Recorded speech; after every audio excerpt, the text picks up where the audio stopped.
It's LC the beat guy.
Hello to all our panelists, and welcome, Pastor Luke. How are you doing? I'm doing great, thank you. Hello, thank you good for evening, joining us everyone. this evening.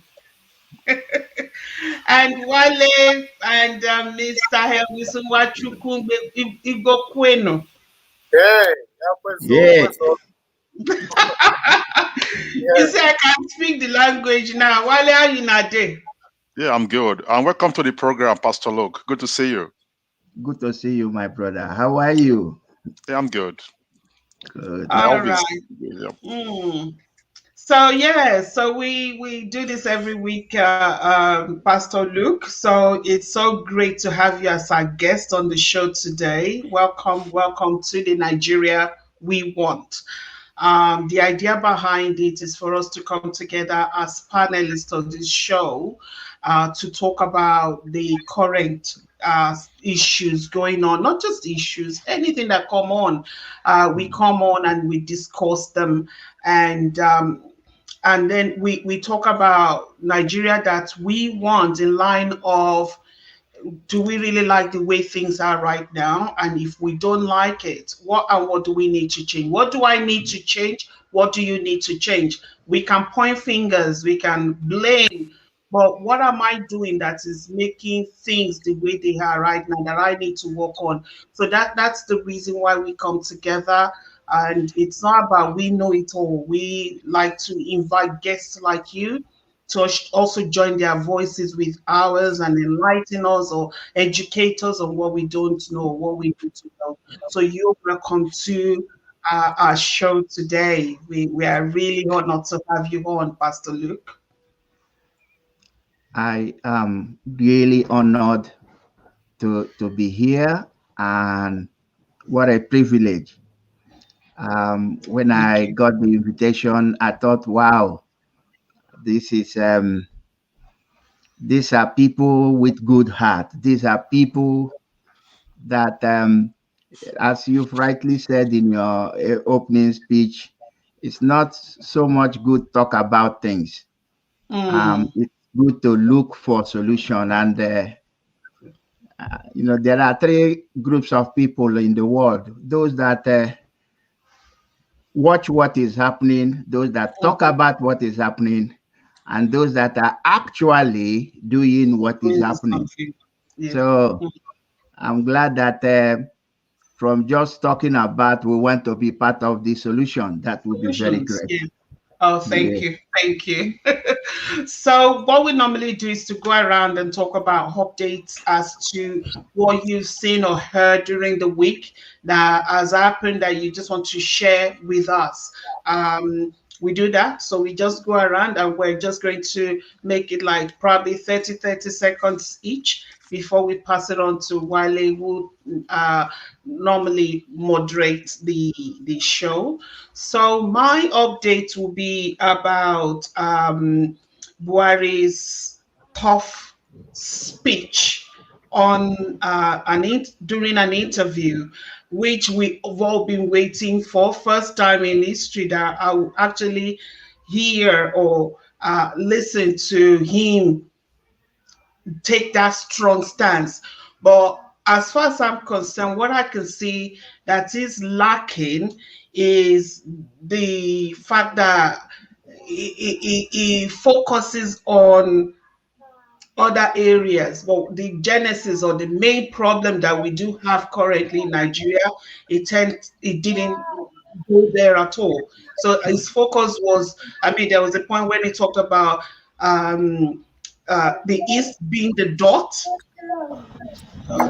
So I think I'll just leave it at that, as we don't really have much time. So that's just my update, that his tough stand, is that good enough? Is that we are waiting for him to say something, but it could have been more inclusive, all areas, not just select you and talk about it. So that's my own update. So Okay. how about you, Elvis? Elvis, let's move on to Elvis. All right. First of all, I'm glad we've seen some relaxation of the COVID rules here in Victoria. Albeit, we've seen some relaxation of the rules, so which is a good thing. It just tells me there's a silver lining there. We'll get out of all this really soon. Another update I have quickly is, we came across the sad news of the passing away of Pastor T.B. Joshua in Nigeria. My thoughts are with his family members and his followers. May his soul rest in peace. I also want to touch on, every day we're speaking about this here, and we keep hearing negative news emanating from Nigeria. The latest one being the killing in Igongo a few days ago. That's really sad.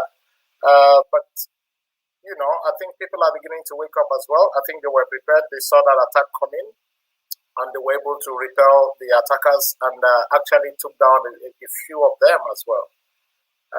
These are the updates that resonate with me or that come across to mind at the moment. For me, there was this fanfare surrounding the commissioning of Ebute-Metta railway project. There was a station that was opened. A modern, to give it to the president and his team, is a modern railway station. But the sad reflection on that is that in 2021, Nigerians, are actually jubilating over the opening of commissioning of a railway station. If you look at some of the railway stations that were built during the colonial era and those that were even built in the First and Second Republic, we give credit to the government for doing that, but the sad reflection for me is just to see Nigerians celebrating about just the opening of a railway station in the Ebute-Metta. So that's my update for the week. All right, thank you, Wale. Now, Pastor Chooks, any updates for us? My whole life is consumed by what is happening in Nigeria.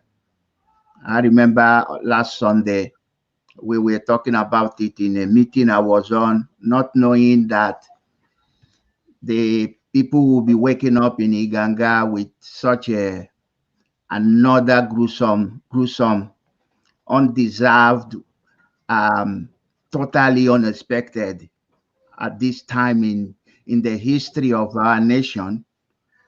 It just makes you, where is the line going to be drawn? Also, my whole attention is focused in Imo State, where I come from also, because there is an unending, this is a report, over 600 young people has been arrested, whisked away, all branded to be unknown gunmen, UGN or UNG.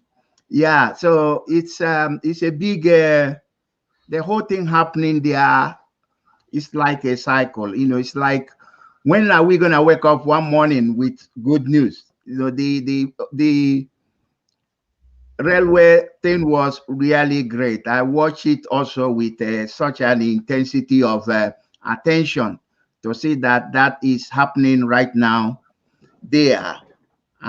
Like you say, I mean, if it takes me almost 62 years to see a new railway, apart from what we saw, you know, when I was growing up in Aba, Umuahia, I actually have taken rail from Lagos to Kaduna in 1990. My whole family, we took train from Lagos to Kaduna. Yeah, but after a while, that was 1989 December. Sorry, yeah. So it's good to see that railway is coming alive again, but it's just a Lagos to Ibadan. We don't have that long haul anymore for now. All right. Thank you so much, Pastor. So, Wale, I'll pass the baton back to you. Let's get today's show started.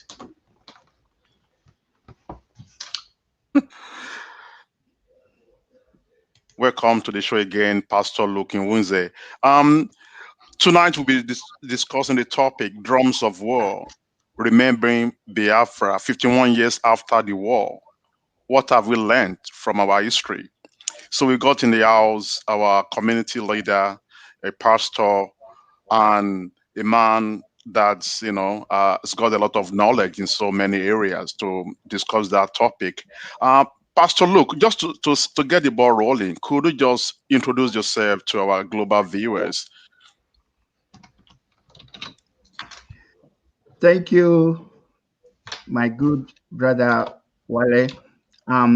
As you have said, I am Luke Iwunze, and I reside here in Melbourne, Victoria, and originally, of course, come from Nigeria, the eastern part of Nigeria. I'm from Imo State, and I have lived in this part of the world for a while. I first lived in New Zealand for almost 20 years, and the last 10 years I've been living here in Melbourne.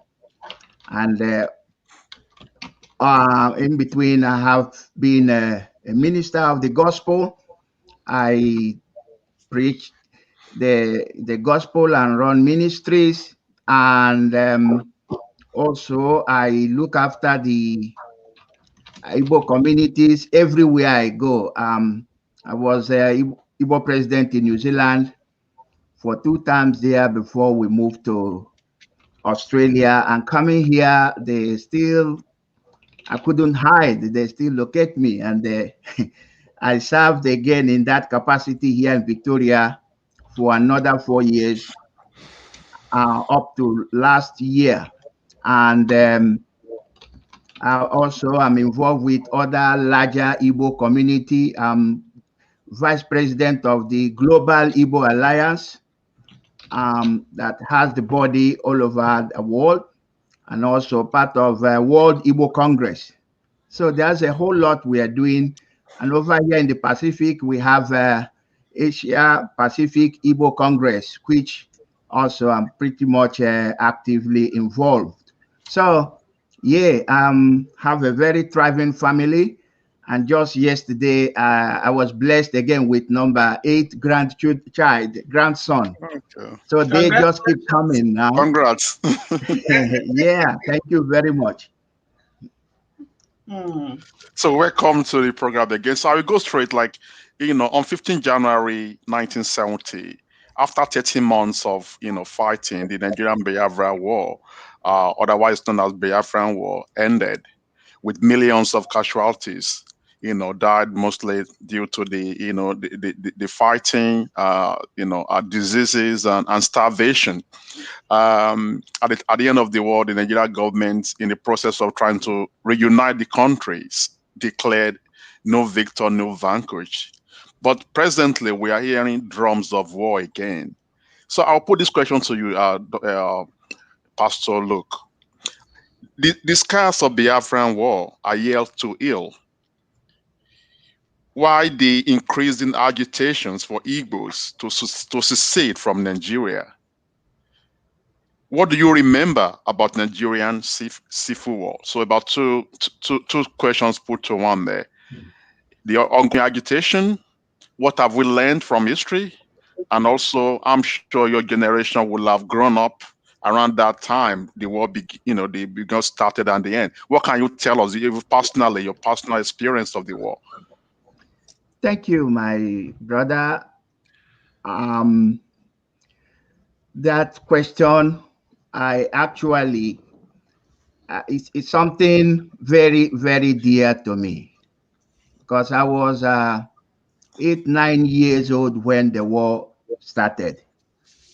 And of course, I lived through the whole drama. Of course, at that age, as a child, we really don't know what was happening. We know that there are problems because we see soldiers and we were running from one place to the other, and markets in the area can only conduct business between 5 a.m. and 6 a.m. before 7 o'clock, because the air raids, we call it air raid, the aircraft will be bombing the markets. A market in my area called Ekezala was bombed, and the hospital less than 100 meters from my home is called St. Mary's Joint Hospital. That was only place where people that were looking after people at that particular time was also bombed. And so I saw that. I mean, the deafening of the bomb that dropped. I mean, after a few days before my hearing actually was restored as a result of that. So I lived through that, and of course, as a child, there was no school. My whole education was disrupted. We actually have to run from my dad's place in Ikeduru, in Owerri area, to my maternal place in Nkwere. My mother is from there, and my mother was sick of kwashiorkor, the malnutrition disease, where her tummy is big and legs and hands everywhere as a result of malnutrition. My junior brother, Gerard, he too was sick of kwashiorkor. And I don't know why I didn't. I mean, I look back, I say, God, you must have a reason for me, because what I went through, I wouldn't have been alive today. So my mother was sick of kwashiorkor. And I remember clearly that as a little boy, we actually beginning to be trained as a militia. If the war had lasted another year, I would have been in the war front. So that's how much I got through that. But another interesting part was on that, I would say glorious day when we had that the war was over. The whole, when the people get to Nkwere, Olu Nkwere, that was when the military is not shoot. They started shooting in the air. We ran away from our home because we live on the roads area. We have to run inside, and after we come back, we carry palm fronts, and we surrender one Nigeria. We are running on the road. Few days after, I went to fetch water because we had to go to stream to fetch water. After fetching water, and about 5 of us, we are coming back, and one soldier, his name was Dogo, very lanky, tall man. He said, "Young man, come here, young boy." So he called me, and I was carrying my bucket of water. He said, "Come here." I said, "Put the water down." He actually took the water off my head. He said, "Stay here." I was thinking he wanted to take the water. He didn't take the water. He asked me to stay there. He said, "I'm going to stay with him." I thought, wow. I said, "Can I go and tell my mother?" He said, "Don't talk." I stayed there. I was there for about 2-3 hours. And then they get order to go back to Owerri. They were asked to, the military in my Nkwoji market. So he packed all his thing and put it on my head, and he said, "You start following them." In other words, I was commandeered, I was conscripted, kind of. And I walked from my village, Nkwoji, to Owerri town on foot. We left probably around 11 o'clock in the morning, and we got to Owerri in the night, probably around 7 o'clock on foot. Years later, after I know, in the 70s, I went home. I actually drive from my village to Owerri to know exactly how many kilometers that I walked on foot. That was 27 kilometers. And I remember getting there the next morning, my legs swell up. There was no food, there was no drink. And we stayed at a place called the Shell Camp. That is the GRA of Owerri. That's where all the armies were. And we were in the open, there was no house. The next morning, they were ordered again to move down to Ngokboala area. That is towards Aba. Again, we started walking. My master, the Dogo man, there was a family with a push bike. He pushed them away and he took the push bike from them. He started riding the pushback and he kept going, forgetting that he had people with him. So when we get to Ngokboala, I didn't know. What I have not said is, as we walk along the road, on both sides of the road are corpses of people. And they stink. I mean, up to now, I can still remember the things that was coming out as we were walking. Because what happened is people who were running, carrying, some people, when their children can't go anymore or they no food, they will drop on the side of the road and they will continue, and that person is dead there. So by the time we got to Ngokboala, I didn't know where Ngokboala. The number of what gets smaller. I didn't know that we have walked past the Ngokboala junction. We continue walking until we get to a place called Owerenta. And in that Owerenta, we saw another group of army. And there, I remember I fell down and I fainted because for the past 2 days, I have not eaten any food. And there was another soldier that came. He saw how I'm, feeling exhausted and almost trying to die. He said, "Small boy, what's wrong with you?" I was beating my tummy. I said, "Hungry, hungry, hungry." He said, "Oh, if I give you Gary, will you find water to drink?" I said, yes. I don't even know where I'm going to get water, but let me see Gary first. Anyway, he went and used the army bayonet, the aluminum bayonet thing, and he filled it with Gary, and he brought it to me. So I go across the road. There's a house. I saw people there. I begged them. I said, "I need water for my Gary." They actually gave me water.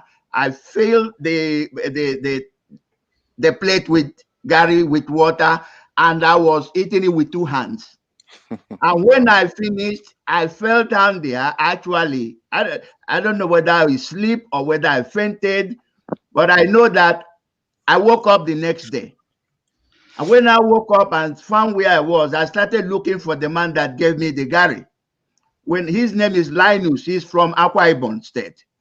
So when I found him, I thank him. I say, "You save me, God will save you." That was my English for him. I say, "You save me, God go save you. You save me." He said, "That's okay. That's fine." He said, "By the way, who are you with here?" I said, I don't know. He said, "Only me." He said, "Are you sure?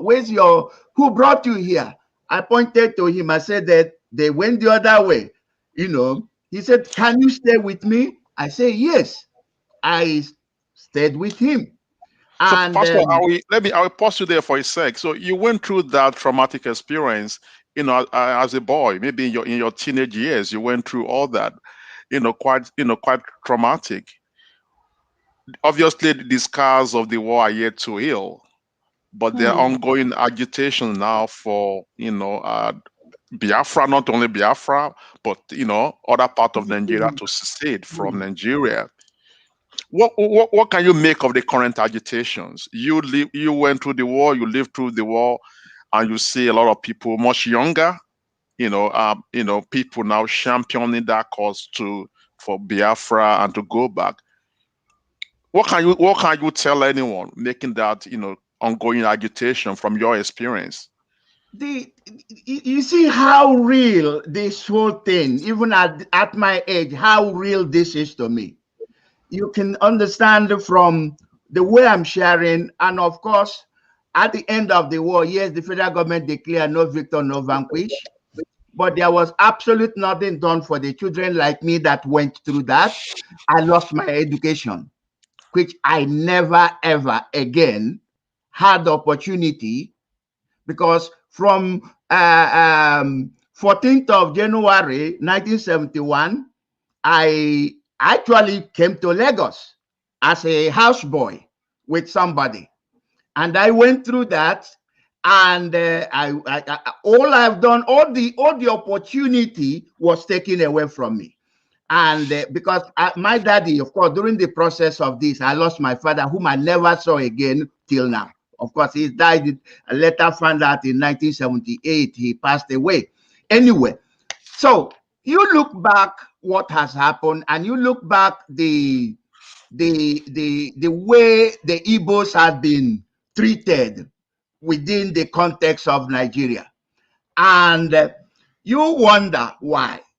Because yes, the war ended 1970, but if even by the rhetorics of our current president and stuff, you find out that there is such a deep-seated anger or unforgiveness and hatred about these Igbo people, and you can only hide something from someone for a while. And I mean, if I'm also trained therapist, and you can only hide the things from someone for such a time, and even body language will begin. The person know whether you like them or not. And the way Nigerian government has been structured and the way things have happened in the East made everyone begin to question. Because, as I said, by 1971, I was in Lagos. I tell you, life, we just blend in. It's like nothing ever happened. What I'm telling you, my story, I'm writing a book on I Survived Biafra. 2 years ago, I remember, I have not finished the book because it's so, each time I get to a stage about this, my whole story, especially when my mother, after 6 months, came to get me back. That's another story of his own. I got there, I broke down. I thought, well, I thought I have overcome this, but the pain was so real. But then it was, and I can talk about it now with actually no pain anymore. But the way things have been, the way the Igbos have been treated, if you look at every success of an Igbo man, is self-made. I mean, if I tell you how I get to where I am today with what I've been through, how I get to New Zealand, how I'm in Australia, you will see the hand of God. It's me and my God. You know, there is no federal or help from anybody. And you look at people go to school, they finish school, there is nothing. And there is absolute no sign of progress in any way. And people begin to question, and people begin to look at, and then you start to hear the rhetoric that's coming from the leaders, and you begin to wonder, are we really one? Or are we deceiving ourselves? How long? You know, Bible says two cannot work together except agree. There is a point where there, you know, something has to be done. I personally wrote an article that was published in Vanguard in November 2018, where I say Nigeria needs to be renegotiated. You know, we need to sit down and talk. And all the call for the restructuring or sitting down and talking, the ruling power keeps saying Nigeria is non-negotiable. This, you know, the unity of Nigeria is non-negotiable. There is such a hard-handedness of handling the thing that is beginning to make the people wonder, okay, if that is the case, why are we together in the first place? You know, People have gone as far back as 1914 amalgamation. People have gone far back to what Lord Lugard did, how he actually brought all the ethnic nationalities and gave them the name Nigeria. The word Niger area, which is a derogatory word in itself, But we've taken all this on board, but all of a sudden, the modern people, the modern citizens who are exposed to learnings and informations and research, they're beginning to question why. I think the government will do well to listen, but they're not listening, and it's making the matter worse. Thank you very much, Pastor Munze. I will come back to you. I will go to Vicky now, and the next question is around is around General Gowon's declaration at the end of the war. He famously said, "No victor, no vanquished," and that was in an attempt to reunite the nation. What's your take on this policy beyond the rhetoric of just declaring that there was no victor, there was no vanquished? Well, on the account of the war, a part of Nigeria lost millions of people, and a lot of children died because of malnutrition and starvation.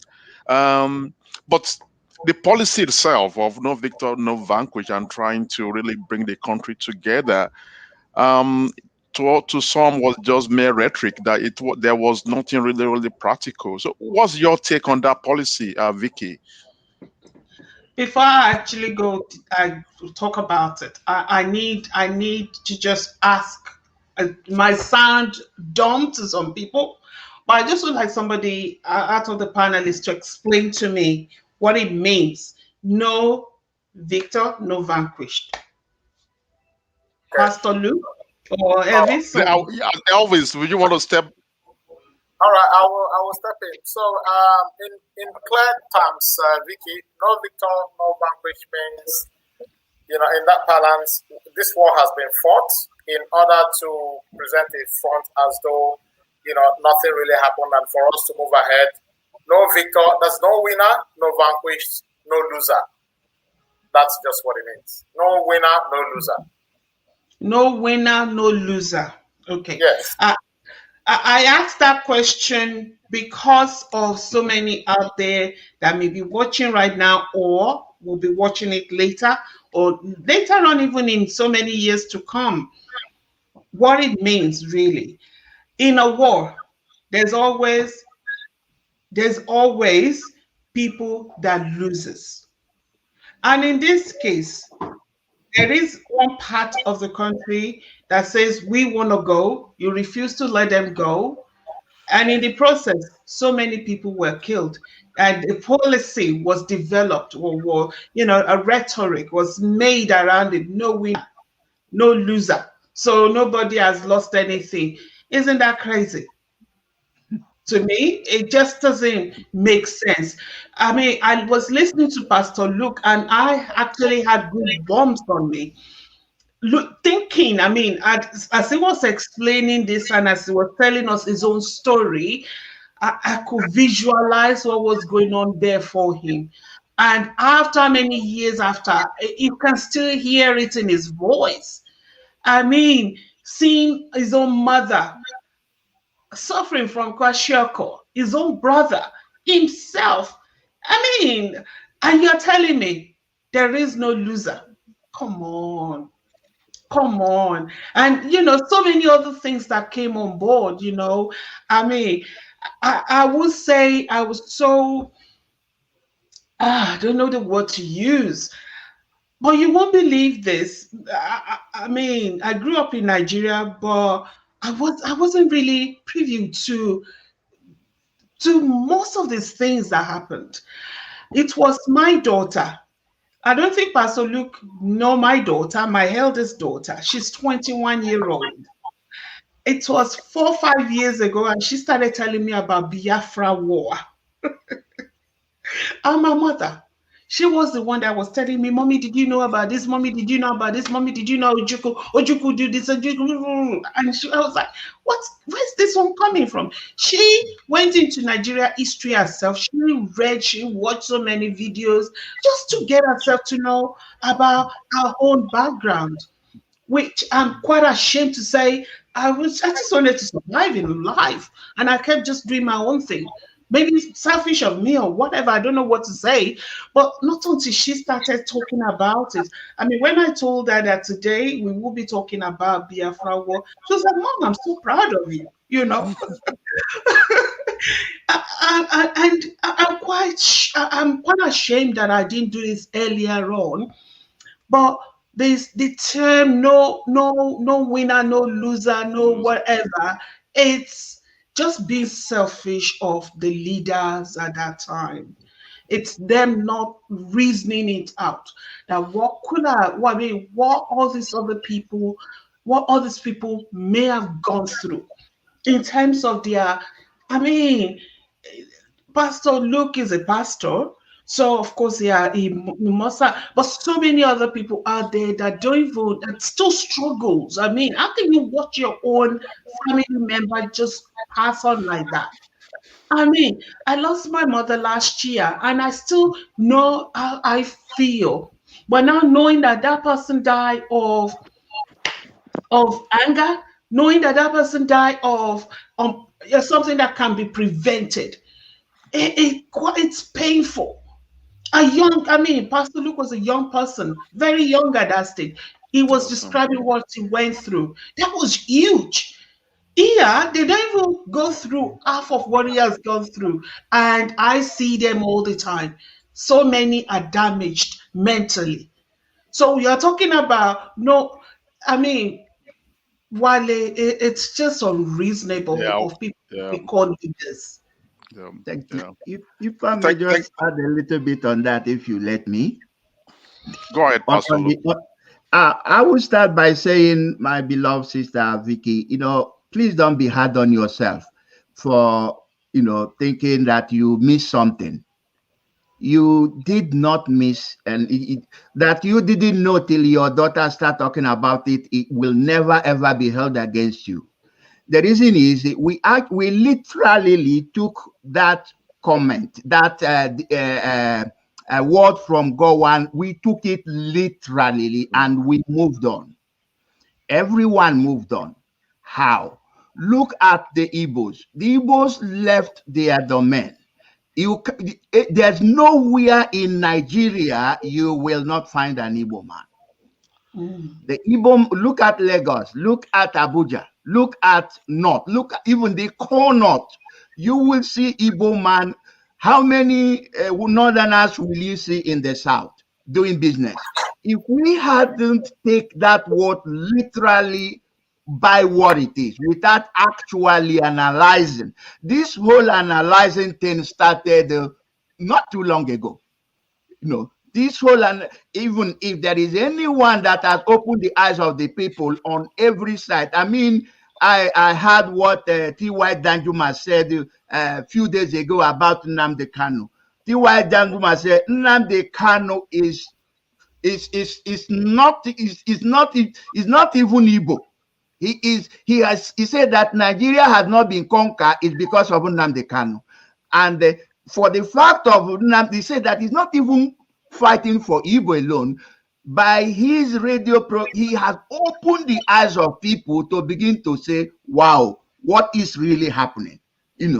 Because we as I said, by 1971, I remember that journey took us 2 days because of the narrow road and some part of the road. That time Onitsha Bridge was destroyed during the war. They just put a very small narrow attach on the side that cars will go through.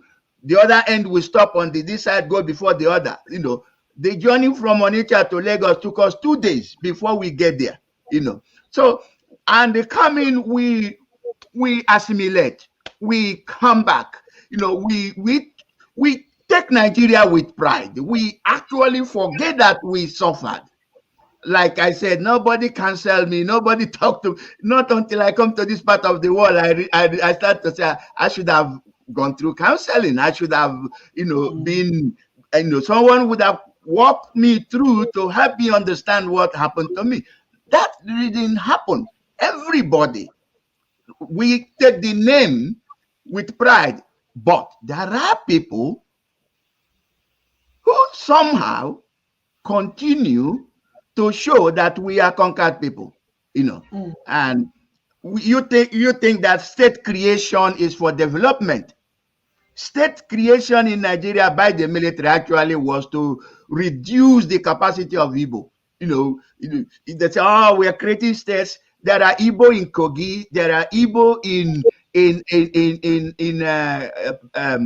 Delta, there are Igbo in Rivers, there are Igbo even all over the place in Benue. So you can see now the president is describing us as a dot, in a circle. Mm-hmm. He said, what can a dot in a circle do? Because we have no access to see that we're not going to go far. Those in the riverine have assured him that they're not going to go. I mean, what are you saying? Yeah. Thanks so much, Pastor. I go to Elvis now, and my specific question to Elvis: the marginalization of Igbos continue in Nigerian political space. How can Igbo politicians strategically work towards repositioning the interests of Igbo people in the Nigeria project? That question is for Elvis. Especially if you can link that to 2023, whatever that means to an average Igbo person. How can Igbo politicians strategically reposition themselves to be able to champion the interest of Igbo people in the Nigerian project? All right, Wale, thank you. Listen, first of all, all the odds, to be honest, and I'm going to be factual about this, all the odds are against the Igbo man. I know we spoke about no victor, no vanquished a little while ago, but the Igbos have not been forgiven for fighting that war. We're still being treated as bounties of war. Now, going forward is as if there's also a conspiracy within the Nigerian political space to ensure that politically the Igbos also come to naught. I mean, the Abga the other time made efforts, but didn't go further than like a regional political party. So the Igbo man is so distrusted. Any efforts at gone in for power to that level or repositioning the political landscape in Nigeria. Of course, you and I know. Look, let's be factual about it. Can be done without the support of the North. Now, if the North, who hasn't forgiven you for even daring to fight a war, are still treating you like someone, rubbing it in your face, letting you know by the hour, by the day, by their rhetorics and their comments, the attitude, the actions. How is that possible? I mean, let's call a spade by its name. It's not going to happen, Wale. To be honest, it's not going to happen. And then we're now in a situation where, because also the corrupt leaders we have in Igbo land understand all of these facts, they now become slaves to those who are in position of authority, and just picking crumbs from whatever drops from the table.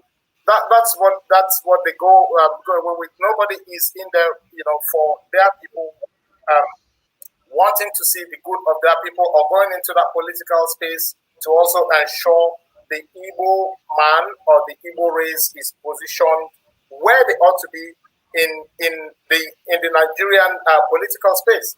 So there's no, at this stage,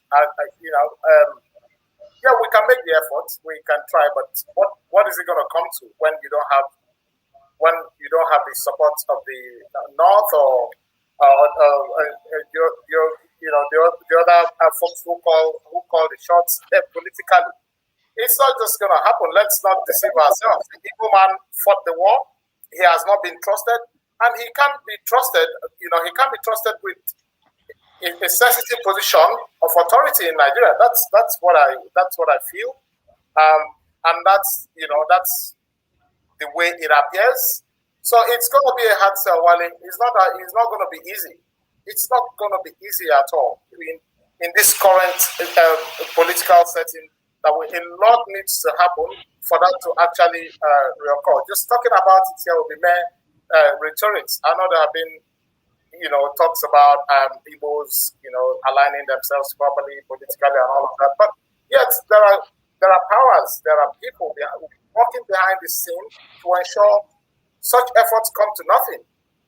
I don't know how. I'm not sure how that's gonna happen. It's past political leaders have made efforts, at the scenario you just described, but what has it come to?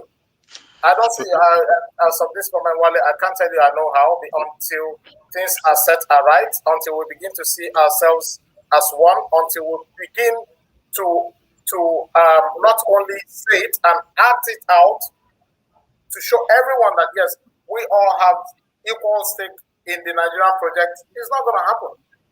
It's not going to happen. That's my view. Thank you very much, Elvis. And obviously, you can see the arrogance of the political class and the political elite. I'm a Yoruba man myself, and I know that between 1999 to 2007, there was Olusegun Obasanjo was the president, and then he moved to North, and then we had Yar'Adua, who unfortunately died just in his first term, and then his vice president took over and completed the remaining 2 years of that term, and earned himself another term. I mean, in person of President, Goodluck Jonathan. And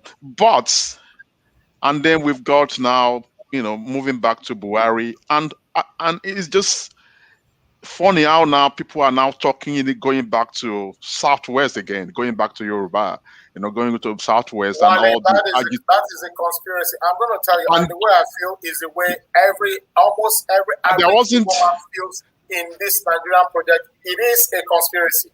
People have sat down somewhere, they have made that conscious decision, and Igbo man is not fit enough to lead that country, to be the president of that nation. I even heard one politician saying the other day, there's nothing like a rotational presidency, which is fair enough. But if we fought this, if that war was fought so many years ago, and you say no victor, no vanquished, I mean, just you need to prove it in your actions as well. The Igbo man has been relegated, whether due to his own fault or the fault of whatever transpired, has been relegated to the background. Has been completely has been rendered irrelevant. How do you think that makes us feel? How do you think that makes it? Yeah, that's why I raised that, because I know that President Goodluck Jonathan is from Bayelsa, which from is south, not southeast. Even though I know in that part of the world, people are well interlinked. One tribe marrying another, one being Igbo marrying whatever, and we have that in the south, in the southwest anyway. But that doesn't mean that the quota, if I may put it that way, taken by President Jonathan, that doesn't mean that he's taking a slot that belongs to the Igbos. So let me explain it to you. It's Igbo when it suits them, when it's convenient for them. Okay. When it's not convenient, it's not Igbo. But they will also tell you they are not Igbos. Relative to what Pastor Luke mentioned prior, the essence of the state creation was to actually balkanize the Igbo nation such that we don't see ourselves as one anymore. And it's happening today. You will see somebody whose name is Emeka Nwachukwu, like I am, who will tell you, I'm not Igbo. He speaks my language. He marries like I do. Their coronation, like when they do their chieftaincy or king coronation, is the same thing. Yet he tells you, he's not Igbo. But when it comes to this situation, yes, Jonathan is Igbo. Yeah, the Igbos have had their slot. Yeah. But you and I know what the truth is. It's a crazy one. Okay. I will go now to Pastor Luke. And again, I give this credit. It's more of historical something. And I know there are people in Nigeria that they have this kind of question. Is the kind of the background to the Biafran War and the Civil War. And I give credit for to Dr. Vicky for saying that we must discuss this. I remember she said we must discuss this today. And actually, so that question and is to and I want okay, I will out to Pastor Luke on 15 January 1966. Some senior Nigerian army officers, mostly of the Igbo ethnic groups, assassinated key politicians. They assassinated Prime Minister Tafawa Balewa. They assassinated Amadu Bello, Chief Samuel Adoke Akintola, Chief Festus Okotiebo, and others.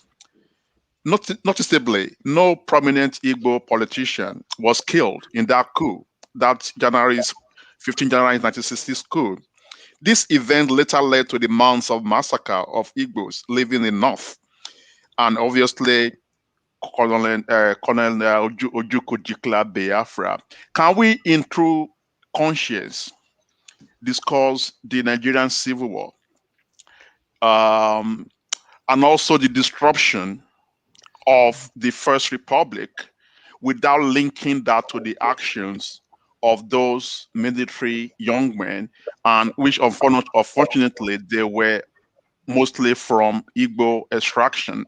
Can we discuss the Biafran War and the disruption of the First Republic without actually linking that specifically to the actions?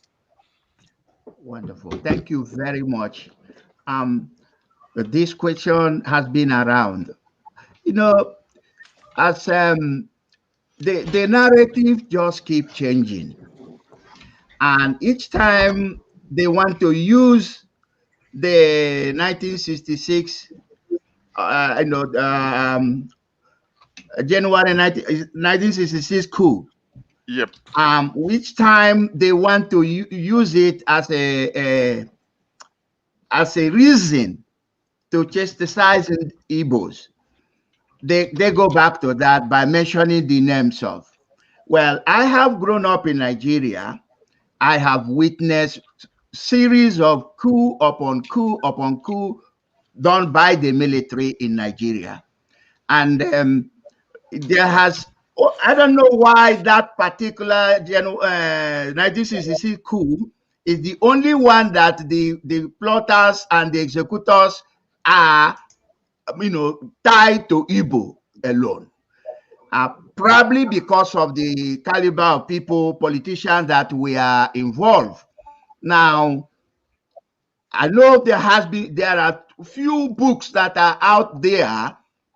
Everyone is writing their own version as to exactly what happened. But we have never seen any other coup lead to exterminating another ethnic group ever since. The coup that eliminated Murtala Mohammed. I've never seen another repetition where they went after the people that eliminated Murtala Mohammed. I seen the one that I know Dinka was pretty much there. He ran to the east. He was taking shelter in the east after that. Now, the coup has a message. I know that from what I have read or what I have understood, the idea was not for Igbos to take over. That was not the aim at all. But unfortunately, instead of military dealing with military, they went after the ordinary people. In Kaduna, there was a plane that just landed from London on its route to Lagos. This plane, the soldiers, immediately the plane landed, they came and they get out all the people in the plane that are from the east, of the Igbos. And they kill all of them in the tarmac. Now, are they part of the coup? See, the whole thing was used to champion the whole ethnic cleansing, But the killing of Igbo didn't just start in 1966, you know. So my take on that is there is this give a dog a bad name in order to kill the dog. Unfortunately, those boys, even when you look at the way they have structured Eastern region now, those boys doesn't even fall in the core Igbo, whom they say as their enemy. Kaduna is always from Delta. If they're really serious, if they think that Delta is not Igbo, why are they taking a Delta man as an Igbo? I also knew that there is a Yoruba name there. Nobody is talking about him at all. But the thing is, let's look at the big picture. Igbos have been on the receiving end since right from 1945 that we've been experiencing genocidal kind of treatment in Nigeria. But definitely that culminated on that. As I said, I was so young, I have absolute no clue what led to the Civil War. But if that is the narrative that has been given and continue to be given. And but it comes a time where the Igbos actually forget about everything that happened and gave everything we have for Nigeria, gave all our life to Nigeria, gave all our service to Nigeria, gave everything. The Igbos were developing, Igbos were buying lands, Igbos were everywhere, being Nigeria, but someone inside still see them as when you're eating with devil, you better eat with a long spoon, kind of, you know. And they see the Igbos as there is this fear that Igbo is gonna take over. It started by the late Ahmadu Bello.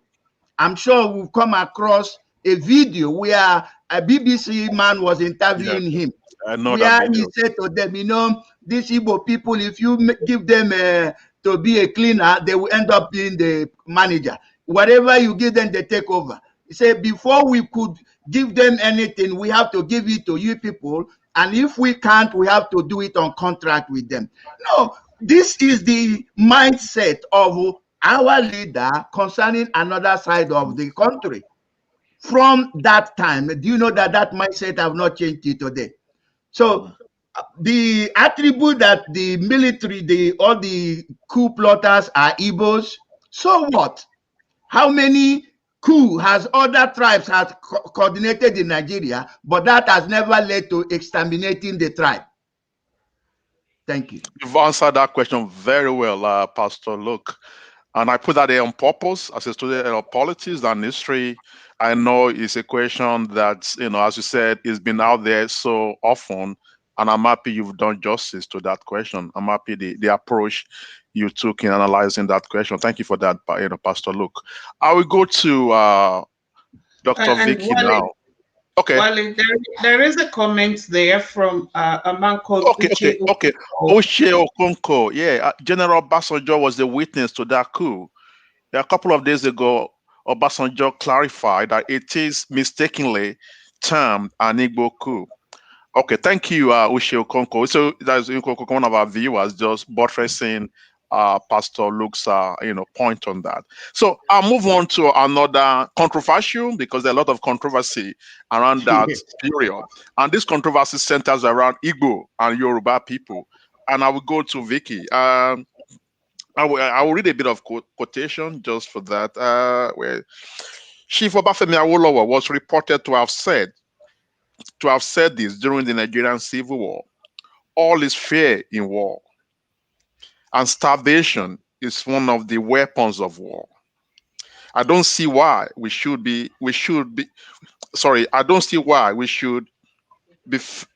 feed our enemies fat in order for them to fight harder.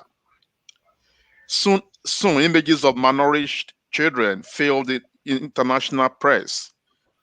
Many years after the war, it was believed in certain quarters that some Igbos resented Chief Awolowo, and by extension Yoruba people, for Chief Awolowo's role in winning the war for Nigeria. Is the presumed hate-love relationship between Igbos and Yoruba still much alive today? I know it's a very complex one. So yeah, if you could address in the context of that statement that was credited to Chief Obafemi Awolowo about everything is fair in war, and even if you got to starve people to death, it's still part of war strategy. And the alleged, the kind of resentment that has caused between the Yoruba and the Igbos. I just want to hear your opinion on that, Vicky. Yes, I believe, and until I actually met Elvis and Buki and Didi, I'm always very careful around Igbos because of a little bit of experience that I had a little while ago. And because I said it before, I wasn't really aware of the history when it comes to the war and all that kind of stuff. But I realized that there was a time here in Melbourne when I went to a party by an Igbo friend of mine, and somebody was speaking Igbo to me. Well, because maybe I look like an Igbo girl, I don't know. But the person was speaking Igbo to me, and I was just like, I don't understand you.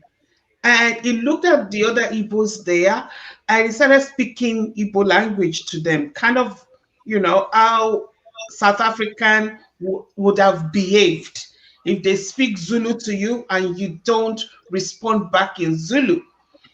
And I was like, so I looked confused that I thought we are Nigerians, but he just walked away from me speaking, and I was just like, oh. So I felt like a foreigner being with people that I thought were my people. So I'm kind of like that. From then on, I just withdrew.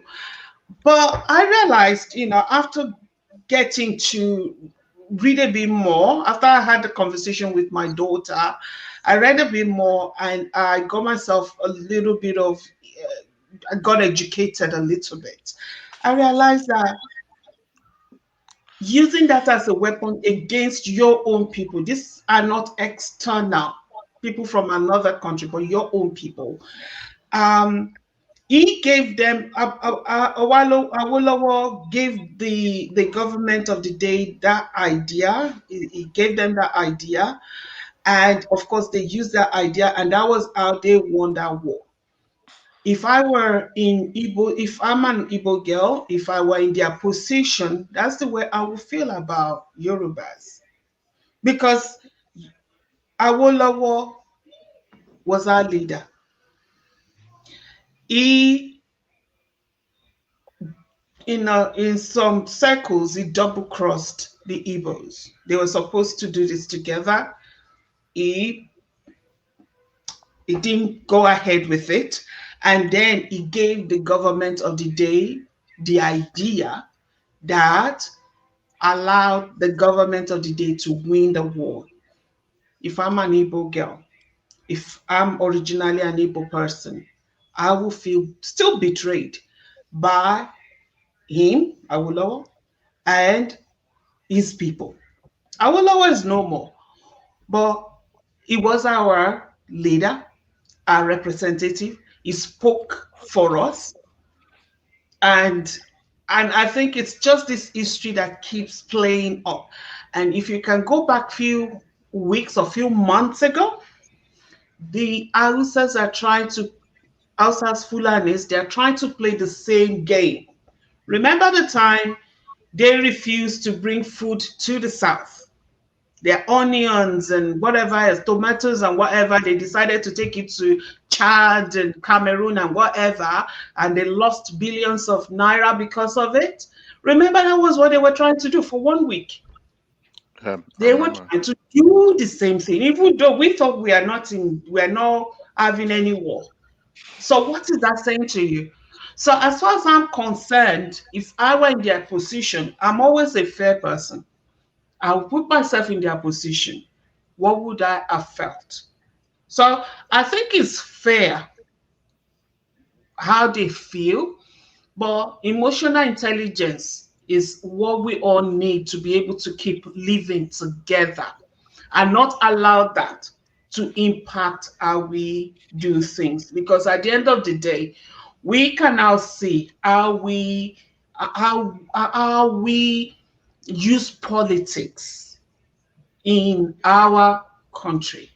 So Obafemi was trying to dance to whatever tune to make those people happy at the time. Well, that's just the way I say it. Yeah. Thanks so much. Thanks so much, Dr. Vicky. And I think, as you said, is for us to apply emotional intelligence to be able to deal with people. I've known Pastor Nwoze for as long as possible. Any time with Madame, he's been a very good man to me and my family. I've known Elvis here, since he moved here from UK. And I, before I left Nigeria, I live in Ojo Alaba. I was surrounded by Alaba traders. So when I go there, I even buy some of the CDs at the time that we do. I'm sure I'll buy two and get extra two, because most of them, they know, many of the guys around me, they knew me and everything. Ogawale, which you can't do whatever. So, but I guess not everyone. Many people, we just a product of the environment. So you've not been really exposed to interact with other cultures. Sometimes even the most educated people, you see those ideas, and I mean across both ethnic groups. Regardless of your degrees or whatever, you've never really had that kind of exposure interaction. People still have some of those ideas. So time is fast spent. We're doing our best, but Pastor Luke is okay. Yeah, please. Thank you. Yeah, please, Pastor Nwoze. Thanks, my beloved sister, for such a honest response to that question, that view. Again, this is that's the part of narratives that has been told that are fast changing. Now, nobody want to talk about what Awolowo did before the war. Nobody want to talk about how the western region of Nigeria was leading the world in technology, in development, in business. Nobody want to talk about that the first television station, even before France, before Europeans had television, that was in Ibadan. It was in Nigeria, in the western region. Nobody want to talk about all the progress or the education system that were developed. Nobody want to talk about that. Now, what everyone is looking at is at that point of divergence where where things went wrong. But before Awolowo was Zik, these people play us. They are good in playing each other for their own advantage. Exactly.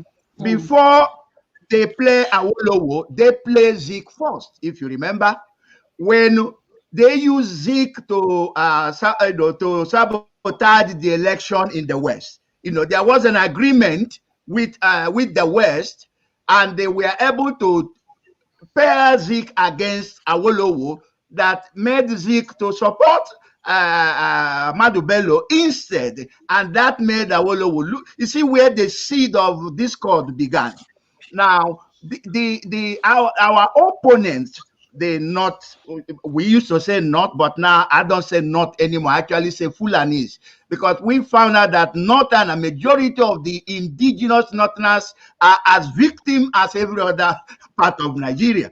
So they play this a divide and rule game. They are master in that. Even though they use Awolowo, we had the voice of Esau, but the body was that of Jacob. The voice of Jacob, but the body was Esau. Even the Awolowo, said that, but who is the mastermind of that? Who actually is playing one against the other? So we are wiser today. The narratives have changed, and it's changed really well. They wanted to play that same card during the NSAS thing in Lagos, to turn it around to make it an Igbo thing, to say, oh, Igbos are here now to destroy. But our brothers in the West are beginning to understand that we have a common problem.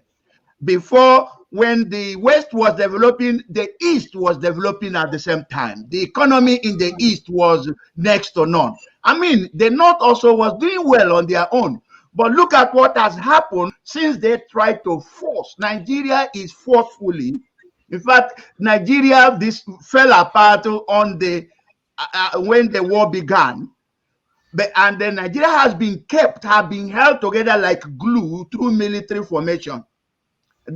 What we are is a artificial unity which the military has, which it translates to the constitution. The constitution that have destroyed Nigeria is military decrees that were hurriedly put together with we the people of Nigeria. So the people have never really spoken, sit together and share. There has always been this one part playing on the other. I do not hold anything against Awolowo because I understand better where the problem comes from today. And I'm speaking from the mind of many of us. I spoke with the former leader of the Yoruba here yesterday, saying, listen, there is need for us to come together. There is need for us to, because the enemy standing on the side, the thinking we are enemy. We are not enemies at all. We are not enemy. But if we listen to the narratives from the Fulanis, we think we are enemy. We are not enemy at all. Thanks for clarifying that, Pastor Luke. Time is fast spent, so I will go to Elvis, then come back to Pastor Luke for the final kind of, wrap it up, and then I will hand over the baton to Dr. Vicky. So my question again to Elvis is, I'm quoting, I did a bit of research for this, and I'm quoting a famous Igbo professor, the renowned Professor Shino Achebe. May God bless his soul. In his book, There Was a Country, he wrote, in the end, Biafra collapsed. We simply have to turn around and find a way to keep those people still there alive. It was a desperate situation with so many children in need, kwashoko rampant, and thousands perishing every week. Some said, let's go into the forest and continue the struggle. That will have been suicidal, and I don't think anybody should commit suicide. End of quote. How relevant are these words in light of ongoing agitations and drums of war across Nigeria at the moment? Elvis. Yeah, personally, Wale, as much as I'm not advocating for war, I don't think that's the way to go. But at the same time, I also know of a popular saying which goes thus. Those who make peaceful those who make peaceful change impossible make violent change inevitable. And it appears that's where all of this is heading towards now, regrettably. Now, before now, I know there's been a lot of talks about people advocating, the country needs to be restructured, and every single night we'll have this conversation. Wally, I did say the other time, it looks like I'm beginning to sound like a broken record. That we need to have this honest conversation. We have moved from where people are asking for restructuring. People are not asking for referendum. People are asking for separation. People are asking for self-determination. These are conversations that are ongoing today. And if you ask me, because of what's going on in the country and the fact that those who are in positions of authority take it for granted, I think it's a valid conversation. This separatists or those asking for self-determination or referendum are actually having. When you push a man to the wall, he doesn't keep moving. He doesn't open the wall and keeps moving. At some point, he fights back. War is not an option, but we need the government of the day to respect these conversations, acknowledge these conversations, and begin to talk about these conversations. We feel like slaves in that country, and not just us. The Southwesterners are feeling the same. They are complaining at this moment. the Middle Beltans are also not very happy. Some parts of the North, as Pastor alluded to, he wouldn't say the North in general, because they are also, feeling what the Southeasterner is feeling at the moment, the Southwesterner is feeling, or the Niger Delta, So, as of today, we're still Nigerians. Nigeria should show, the leaders of Nigeria should show goodwill. Killing our young people in the East and trying to muscle everybody, telling people, even the Southern governors sat down and had a conversation. They met and had a conversation and said, look, for us to ensure that security is restored in our locations, we don't want open grazing anymore. What was the government's position and what was their response in that regard? Anyway, I know I'm beginning to just recently learn and to understand that there's a difference between the presidency and the president. I don't even know who responded to that. Yes. So in a nutshell, Wale, war is not an option. I know our young people are angry because these issues have not been resolved, and that's the way. That's the way they will react. The way I will react to a situation is different from the way my son, or my children here will react to the same situation. Our elders are orderly; they are civilized. And that's the way they will rather have respectful conversations. They have a level of restraint that our young ones do not have, and that's why it appears like they are drumming for war, or that's the only way they understand they can respond. But to avoid this sort of scenario, I think government should just take people seriously and try to resolve. They should be honest about what's going on and try to find solutions. I know they can if they have the will to do so. They can resolve these issues. I know we're far gone. But we don't want to cross that Rubicon finally. Like nobody. And look, when you threaten the people, and don't forget this 1966. This year we are in 2021 now. It's not like 1966. So it's better to just look at the issues. What's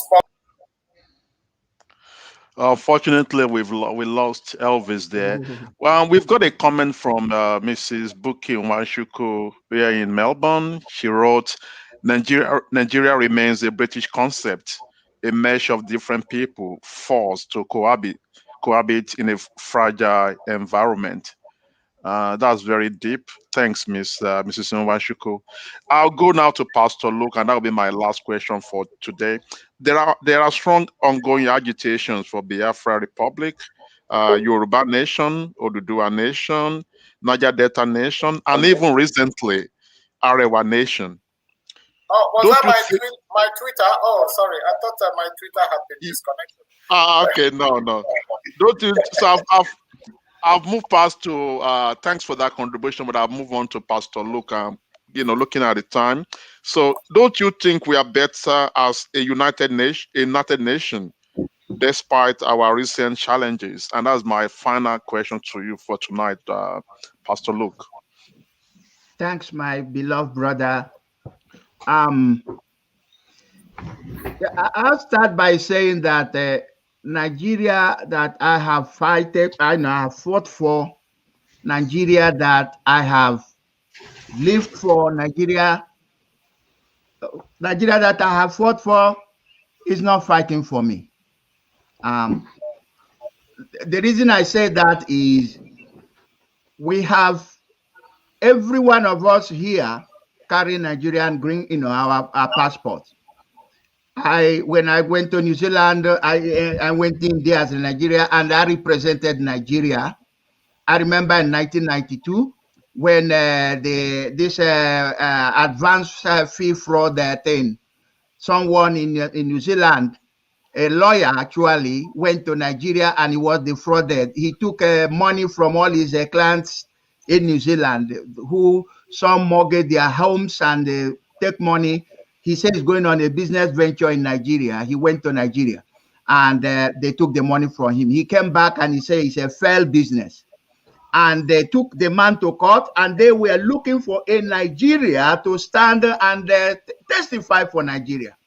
When they find out that I was a minister, they called me and they explained the situation to me and pleaded if I could come and defend my country. I did. I went to court in New Zealand, and when I walk into the court, I tell you the atmosphere changed. And the lawyers of the lawyer who went to Nigeria, they felt really uncomfortable of my presence being in Nigeria. So they began to question if I'm a lawyer, if is that for such an international case, I must be a lawyer. The judge stopped them and said, this is a citizen of Nigeria. What other qualification do you expect? He's not only a citizen, he's a minister, he's ordained minister of the gospel. What other qualification you expect from him? They shut their mouth. When they called me up, I quoted to them. I told them first, they questioned me about Nigerian legal system, which I told them Nigeria is a Nigerian system is a Westminster system where we are part of English law. Even if a Nigerian studied in America, I had to come and restudy again in Nigeria. But English law is what we practice in Nigeria. The judge was taking note. And when they asked me about the fraud thing, I quoted the section 419, and that is where in Nigeria's criminal code, and that's where the word 419 came from. And then I pull out a newspaper publication from the then High Commission in Canberra, alerting the whole people of New Zealand, saying beware of these people, don't respond to these emails and things like that. Do you know that my testimony become a precedent in New Zealand today? And they have used that to checkmate all these people who are fallen victims of the crime. That's Nigeria I have defended for. But Nigeria is not defending me. Nigeria is killing me. Nigeria see me as a dot. So the thing is, I think there is need for negotiation. There is need to we played along that we are better together. I think that in itself can be a problem, because what actually are we better? What are we celebrating? What are we celebrating? Another incident of Nigeria is in the 80s, 1987 precisely, where a cousin of mine came back from America with a business idea to install a CCTV in NNPC to safeguard the whole company. They made him to register the company in Nigeria before they can talk to him. And they made him to bring a Northerner as the chairman of that company. And guess who they gave him to be the chairman of Chimek Security Nigeria Limited? Alhaji Sheikh Gumi. This Sheikh Gumi that is alive today. He was the chairman of Chimek Security Company. When he didn't know about the company, he just and the minister of NNPC then was what's his name? It's just gone, but I'll remember. Anyway, when they made him the chairman, he told my two cousins to become Muslim before he could listen to them. The junior brother accepted and started following Gumi to mosque. And the other brother, who was the one from America, he thought that was a stupid thing to ask him to be a Muslim in order to get a business. But anyway, to cut a long story short, do you know that while they were playing with him, he showed the idea, he demonstrated the whole thing. They went behind him and they used their own people and they go and brought that thing. That my brother, his life stopped with that. That man died. Nobody knew. After 2-3 weeks before they noticed that when the flies were flying from his house, they knew he was a dead man. Now, that's Nigeria for me. That's what we did. This is in the 80s. But the whole thing has accumulated right now. I think I will be better, because I don't want my children to go through what I go through. I don't want my children to remain overseas forever. I've said I've just had my number 8 grandchild now. They are coming. Do they have a country they will call their own? I doubt it if things continue as it is today. The Oduduwas, I thank God, everybody, because Nigeria has stifled our progress. Nigeria has stifled our growth. If Obafemi Awolowo could do miracle and magic in the 50s and 60s, what stopped us from doing it? I'm here in Victoria, Melbourne. The 10 years I've been here, I've seen development. But when you go to Nigeria, you see retrospect. Instead of progress, we see back. I knew when a national stadium was built. I know when a co-bridge, I was there. I was in Lagos when the national stadium, was built. But go there today and look at it and see what it's like. Are we going forward or backwards? I think something is wrong. It's a time we be serious. Shall I just keep on hanging on Nigeria as if there is anything good coming out of it? I'm not wasting my energy anymore. I'm championing my thought on something that is better.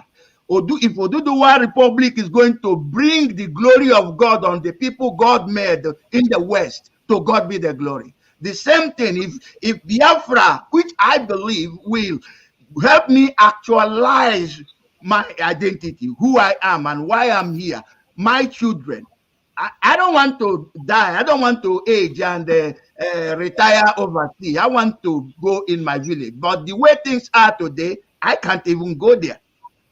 I can't go to my village. And we say it's Nigeria. And the president doesn't care. The military that's supposed to protect everybody is being used by one side of the country against the rest of the country. Something is wrong, my brothers. Thank you. Thank you very, very much, Pastor Luke Nwunze. It's been, very informative, educative, and thought-provoking. So I'll hand over to Vicky to wrap up the show, and obviously I'm no bookie. Dr. Vicky would like to say thank you, for your time. Over to you, Dr. Vicky. I want to say a very big thank you to you, Pastor Luke. Thank you for coming to our show. Thank you for enlightening us. Thank you for educating us. And thank you for sharing that deep story of where you started from with us. I actually would like to sit with you and hear all the stories right from your mouth about all these things that happen. I would love for us to talk about it. Yeah, we'll talk about that later on. It is a topic that I just thought we can't just let the anniversary pass by and for us not to say anything about it. We pride ourselves on talking about real deep issues, providing our own solution the way we see it into such issues, and then just having such real discussions. There is an adage or a saying in Yoruba that if brothers do go inside their bedroom and they have this conversation, deep conversation, and they come out looking angry at each other, they've had real conversation. And yes, we do have such conversations on this show. We won't call what is black white. We will say what it is. And all my friends here, my panelists, they know me. I can be extremely blunt and just say it as it is. But of course, Nigeria, as we know, we kind of shy away from saying the truth to one another, which to me, it's not bringing any solution to our problem. People will keep asking for separation. People will keep asking for what they think is right, unless we have this open, serious conversation. And on this show several times, I've tried to explain it in a very easy way. In terms of if a couple, they come together, you're forcing them together. The wife is complaining, but the parents will say, just go back. The guy has paid your dowry, just go back. Just go back. Just go back, keep managing, keep praying, keep doing this. But there's no time for this serious conversation. Why are you behaving like this? What can you do? How can we make things better? Well, I mean, in terms of financials, in terms of raising the kids, how can we do this? There must be times when we have such conversation because we want growth. But that is not happening. And we cannot keep forcing it. You know, we cannot keep a round peg in a square hole. It's not going to work. It's not going to work. So these conversations, whenever it's going to happen, we hope that that may be the beginning of us finding a better way of working together. But if somebody is trying to just say, yeah, we will force or we will do this, it's not going to work. You can force as much as you can, but it will get to a point that people will turn back and say, kill us if you want to kill us, but we can't keep doing this. When you are in your own country and you are feeling like a second-class citizen, what's the point? When you are in your home country and you cannot move from one point to point B without being, afraid of being kidnapped or being killed or being chased, or it's not going to work. It will get to a point whereby people will just say, kill us if you want to. We are even dying anyway. So kill us. But we can't keep accepting this anymore.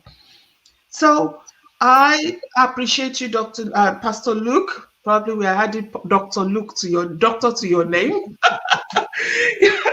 We appreciate you for all this, for joining us and joining your voice to ours to talk about this. We would love to have you back on our show anytime soon. But thank you and thank you and thank you. We appreciate you. As always, Wale and Elvis, thank you for coming on tonight. And yeah, we've taken we didn't plan to spend this much time, but it's not something we can just stop like that. But we appreciate you too. Thank you and thank you. And to all our viewers, we appreciate you. We thank you. And we would like to see you again next Saturday when we'll bring you another great topic. And actually, we have somebody who came on earlier on today, was asking for help. This is the kind of Nigeria that we live in.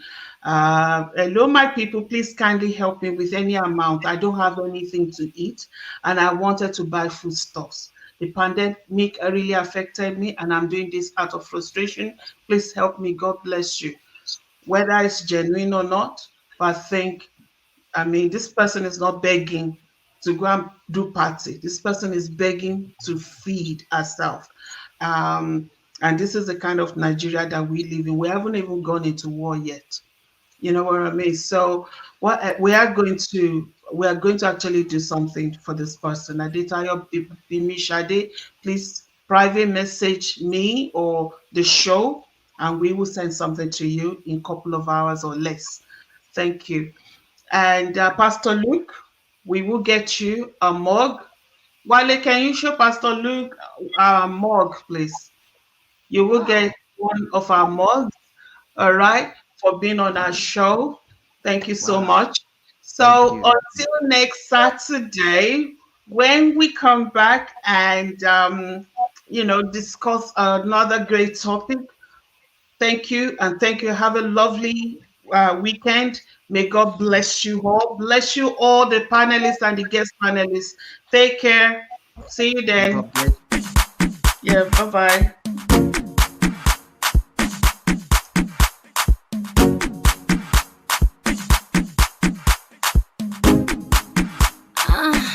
It's LC the beat guy.